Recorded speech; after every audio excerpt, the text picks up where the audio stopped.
சரி, திருவள்ளுவர் எத்தனை குறள் எழுதியிருக்காரு தெரியுமா உங்களுக்கு? பிஆர்ஓ அவருக்கு ஒரு கண்ணாடி வாங்கி கொடுங்க, கண்ணு தெரியல பாவம் பையன் பிள்ளைக்கு.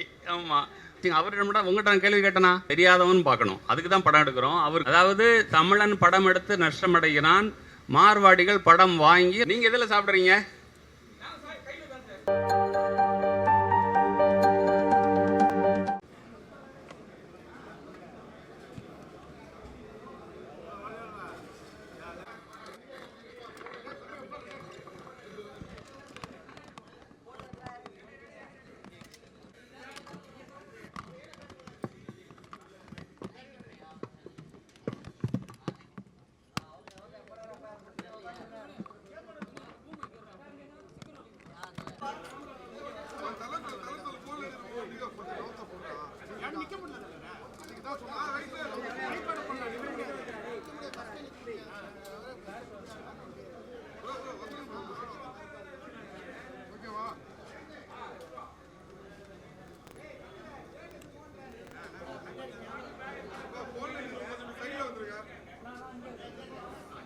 சரி, யாராவது என்ன என்ன வறுத்து எடுப்பீங்களே? ஆமாம்.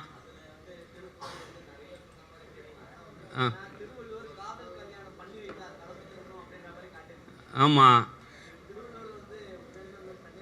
திருவள்ளுவர்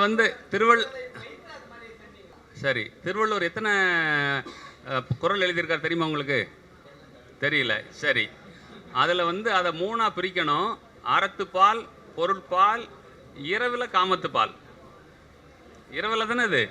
அப்போ அவர் அதையும் எழுதியிருக்காருல்ல, அவராலே அதை விட்டு தப்பிக்க முடியலல்ல. அப்படி தானே பார்க்கணும் அதை. அதனால் நான் அதை படமாக்கியிருக்கேன். ஆமாம்.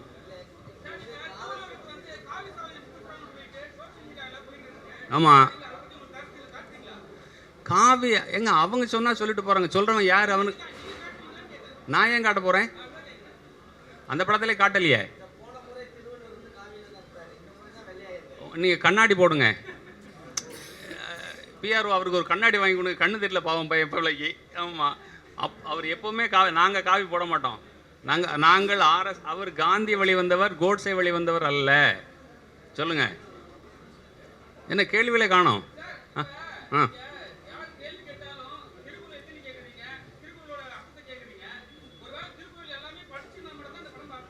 இல்லை, அப்படி கிடையாது.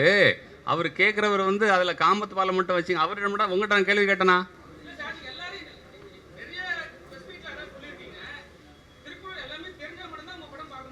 இல்லை, தெரியாதவன் பார்க்கணும், அதுக்கு தான் படம் எடுக்கிறோம். அவர் குறிப்பாக கேட்டார், ஏன் காமத்து பாலை வச்சுருக்கீங்க அப்படின்னுட்டு.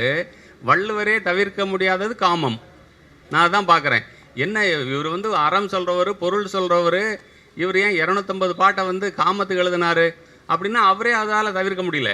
அதனால தான் அதை பற்றி சொல்லியிருக்கேன். அதனால தான் அவர்கிட்ட சொன்னேன், எல்லாரும் குறளை கடைபிடிக்க வேண்டும். படிக்கிறது மனப்பாடம் பண்ணுறதுக்கு தேவையில்லை குறள். அதான் நெட்ட தட்டம் வரப்போகுது, அதன்படி நடக்க வேண்டும்.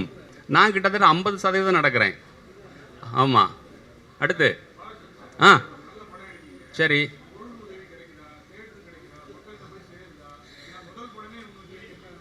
இல்லை ஜானை, அதாவது காமராஜ் எடுத்தோம் 80 லட்சம் ரூபா அந்த காலத்தில் செலவு. இன்னுமே அதை ரெக்கவர் பண்ணல. சொல்லப்போனால் நான் எனக்கு இப்போ ஐயா உதவி பண்ணாங்க, வேட்டி வேந்தர் உதவி பண்ணாங்க, டிவிஎஸ் உதவி பண்ணாங்க. அப்போ என்ன தோணுதுன்னா, இந்த காலத்துலேயும் திருக்குறளை கடைபிடிக்கும் மனிதர்கள் இருக்கிறார்கள். எனக்கு சொந்தமான இடத்த கூட நான் விற்றுட்டேன். அந்த இடத்துல நான் சந்தோஷப்பட முடியும். இவங்க பணத்தெல்லாம் வாங்கி நான் ஒரு வீடு கட்டினேன். எனக்கு ஒரு சொந்தமாக ஒரு சதுர அடி நிலம் கூட கிடையாது. என் தந்தையார் அளித்த இடத்தை கூட நான் விற்று விட்டேன். அப்போ இவங்கெல்லாம் எனக்கு உதவி செய்கிறாங்க. காந்தி இந்தியாவில் மிகப்பெரிய பிச்சைக்காரர். அடுத்து நான் தான். ஜானகிராமனோட ஒரு நாவலில் வரும். அவர் காட்டுக்குள்ளே நடந்து போய்கிட்டு இருப்பார். இப்போ வரப்பில் ஒரு பூ பூத்துருக்கும். அந்த பூவை பார்த்து அவர் கேட்பார், அதாவது இப்படி ஒதுக்கப்பட்டு கிடக்கிறியே, உன்னை யாராவது எடுத்து முகர்றாங்களா, உலகத்துக்கு தெரியுமா? அப்போ அவரே பதில் சொல்லுவார், என்னோட வேலை பூப்பது மட்டுமே. இதை தலையில் சூடுவாங்க, சூடாமல் போவாங்க, மிதிப்பாங்க, அதை பற்றி கவலை இல்லை. இந்த சமூகத்தை அதை ரசிக்கிற அளவுக்கு நம்ம வளர்த்து கொண்டு வரணும். எல்லாரும் அதை கடைபிடிக்க வேண்டும். அதாவது கடைபிடிச்சு வாழ்ந்தவங்கெல்லாம் இந்திய அரசியலில் எப்படி இருந்தாங்கன்னு உங்களுக்கு தெரியும். கடைபிடிக்காமல் போனவங்க எப்படி இருந்தாங்க இறந்தாங்கிறது உங்களுக்கு நீங்கள் பார்த்துக்கிட்டு தான் இருக்கீங்க. நான் பேர் சொல்ல வேண்டியதில்லை. காமராஜர் கடைபிடித்தவர். அவர் எப்படி வாழ்ந்தார், எப்படி இறந்தார்னு உங்களுக்கு தெரியும். அதை கடைபிடிக்காதவர்கள் நாட்டை சுரண்டியவர்கள் இன்றும் எப்படி இருக்கிறார்கள் உங்களுக்கு தெரியும். ம், ஆமாம். ம், அதான் ஓடிடியை யார் கண்ட்ரோல் பண்ணான்னு உங்களுக்கு தெரியுமா? ஓடிடியை யார் கண்ட்ரோல் பண்ணுறது? மார்வாடிகள் கண்ட்ரோல் பண்ணுறாங்க மோஸ்ட்லி. மார்வாடிகள் என்ன பண்ணுவாங்க? வட்டிக்கு விடுறவங்க, அப்படி தானே? அதாவது தமிழன் படம் எடுத்து நஷ்டமடைகிறான், மார்வாடிகள் படம் வாங்கி லாபம் அடைகிறார்கள். நஷ்டம் தமிழ் மக்களுக்கு, லாபம் வட இந்தியர்களுக்கு. அவனுக்கு எந்த படத்தில் நஷ்டம் கிடையாது.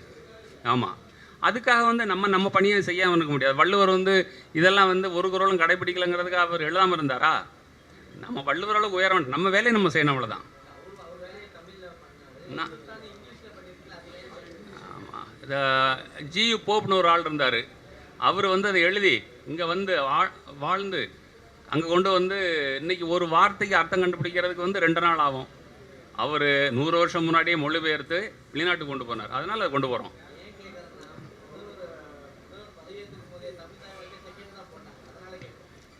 தமிழ் தாய் வாழ்த்து நீங்கள் அவர்கிட்ட கேட்டுக்கணுமா இல்லையா? அங்கே உள்ளே போனீங்க? இல்லை இல்லை இல்லை இல்லை உள்ளே விட்டாங்களா அவங்கள? இல்லை உள்ள உள்ள உள்ள இல்லை இல்லை உள்ளே விட்டாங்களா? இங்கே எங்க நான் என்னை பற்றி மட்டும்தாங்க பேச முடியும். பதவியில் இருக்கிறவங்க எவ்வளோ காம்ப்ரமைஸ் பண்ண வேண்டியிருக்கோம். என்ன வள்ளுவரை பற்றி பிரச்சாரம் பண்ணுறவங்க அந்த வழியில் இருக்காங்க. இன்றைக்கி இப்போ கோட்டை உங்களால் போக முடியுதா? எங்கள் ஆட்களாம் போக முடியாத அப்படி இருக்குன்னு சொல்லிட்டு வந்தாங்க. இதை நீங்கள் போடணும்னா போடுங்க. ஆமாம், இரும்பு கோட்டை இரும்பு கோட்டையாக இருக்கிறது.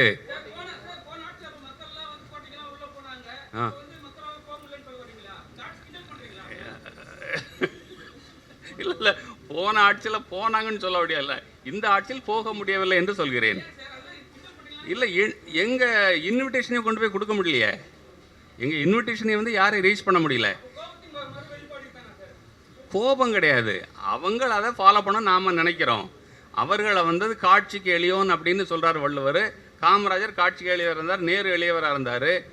அதாவது ஜெய் கிஷான் ஜெய் ஜவான்னு ஒரு திட்டம் வந்தது 1960களில். பிரதமராக வந்து சாஸ்திரி இருந்தார்.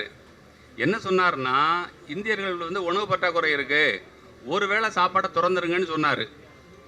இவர் பிரதமராக இருக்கார், வீட்டுக்கு போகிறாரு, அங்கே வந்து சாப்பாடு வச்சுருக்க அந்த அம்மா நாட்டு மக்களை சாப்பிடக்கூடாதுன்னு சொல்லியிருக்க, நீ என்ன சாப்பாடு வச்சுருக்குன்னு கேட்டார். இது இந்திய பிரதமர்கள் இருந்த நிலைமை. ஆமாம், இதுக்கு நீங்கள் ஏதாவது கேள்வி கேட்பீங்கன்னு தெரியும், கேளுங்க.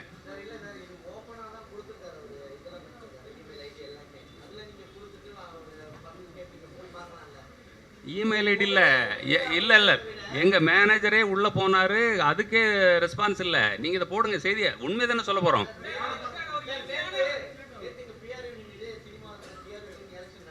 சரி, அப்போ எங்களை அவங்க ஆமாம், அப்போ வள்ளுவரால் பார்க்க முடியல. அப்படி இல்லை, அப்போ வள்ளுவரால் பார்க்க முடியலன்னு எடுத்துக்க வேண்டியதான். அப்படி எடுத்துக்கலாம்ல, கரெக்டா? அப்படியா?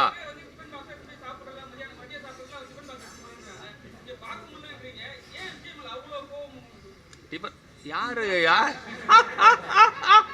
ஏங்க, கேமரா என்ன பார்த்துருக்கு, உங்கள் கேள்வி பதிவாகாது. நான் சொல்கிற பதில் தான் கேட்டுமா? சரி, ஓகே. நீங்கள் எதில் சாப்பிட்றீங்க? இல்லை, டிஃபன் பாக்ஸ் கொண்டு போகிறீங்களா நீங்கள்? இல்லை இல்லை, அவர் சாப்பாடெல்லாம் சாப்பிட்றாரு, அவர் வீட்டில் அவரே ஃபோன் எடுப்பார். சரி சரி, பணம் உள்ளவங்க எதில் சாப்பிடுவான்? ஆமாம், அப்புறம் என்ன? இல்லை, ஆதங்கம் இல்லை. என்ன மேனேஜர் அண்ணே, எங்கண்ணே இருக்கீங்க அண்ணே? ஆமாம், இவர் தான் போயிட்டு வந்தார். ஆமாம், யாரையும் பார்க்க முடியல. ஆமாம், அதானே உண்மை. ஆமாம். ம், இல்லை உதவி இல்லை, இதை துவக்கி வைக்கிறதுக்கு பொருத்தமானவங்க வந்திருக்காங்க. நாங்கள் பண்ணுற பிரச்சாரத்துக்கு அதில் யாராவது ஒரு அமைச்சர் வந்திருந்தாலோ இது இன்னும் கொஞ்சம் அதிக ஒரு மைலேஜ் வந்து பெற்றிருக்கும். அதுதான், வேற என்ன கேட்க போகிறோம்? வேற முந்தைய அரசே வந்து அவர் படத்தை கூட பார்க்க மாட்டேன்ட்டாரே. அவர் வந்து படத்தை பார்க்கவே இல்லை. அவர் வேற என்னென்னோ படங்கள்லாம் பார்க்குறாரு, அவர் தெருக்குள்ளே பார்க்கல. ஆமாம், இப்போ பார்த்துங்க, நீங்கள் இதை நான் சாபமாக விடலை. அது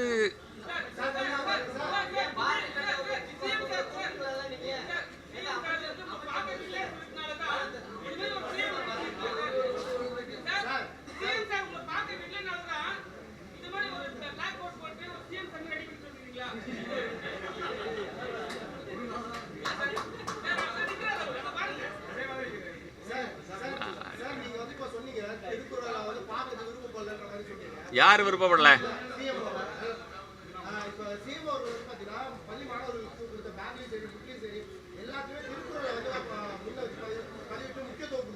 சரி, அது அது இல்லை இல்லை, அதுக்கு அவரை பாராட்டிடுவோம், வேற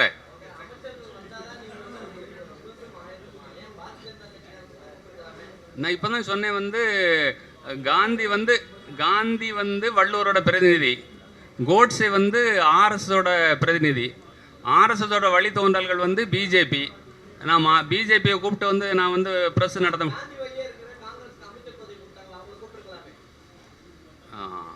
அது எனக்கு பொருத்தமாக படலை. அது துறை சார்ந்த அமைச்சர்கள் நல்லா இருக்குன்னு பார்த்தேன். அந்த துறை வேண்டியதில்லை எனக்கு, அவங்கள தெரியும், அவங்கள கூப்பிடல. ஆமாம். சரி. இல்லை, அவர் ஒரு கெஸ்ட்டுங்க. அவர் அங்கே நீங்கள் ஐயாவும் கருப்பு கோட்டில் வந்திருக்காங்க, நீங்கள் ஐயாவை கேட்பீங்களா? அதெல்லாம் இல்லை. அதாவது எங்களுக்கு அவர் மேலே என்ன வன்மம் இருக்க முடியும்? நான் அவர்கிட்ட கால் ஷீட் கேட்டேனா, படம் பண்ணி தர சொல்லி கேட்டேனா? ஒன்றும் இல்லை. நாங்கள் கூப்பிடுறதுக்கான எங்களுக்கு அக்சஸே இருக்கலை, அவ்வளோதான். ஆமாம். என்ன கோபம் அவ்வளோதானே உங்களுக்கு? அடுத்த